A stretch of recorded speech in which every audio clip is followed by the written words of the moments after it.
అంటే మనమే అక్కకి చెప్పాలింక.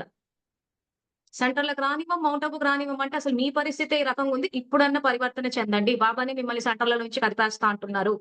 మౌంట్ ఆబూ నుంచి కదిపేస్తా అంటున్నారు. అని ఎడ్యుకేట్ చేయండి. వాళ్ళకి తెలిసి ముల్లి నేను మౌంట్ ఆబూలో ఉన్న వాళ్ళతోటి మాట్లాడినప్పుడు వాళ్ళు చెప్పారు. అవును కదిపేస్తాను అన్నాడని చెప్పారు కాబట్టే మేము బయటంతా ఫ్లాట్‌లు కొనుక్కుంటున్నాము అన్నారు.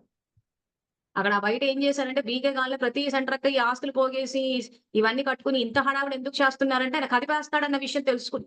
ఎందుకంటే ఫస్ట్ రోలో కూర్చొని ఇవే క్యాచ్ చేస్తాడు. ఆయన ఏం చెప్తున్నా శ్రద్ధగా ఇంటారు. ఓహో! మన గురించే చెప్తున్నాడని వాళ్ళకి తెలుసు.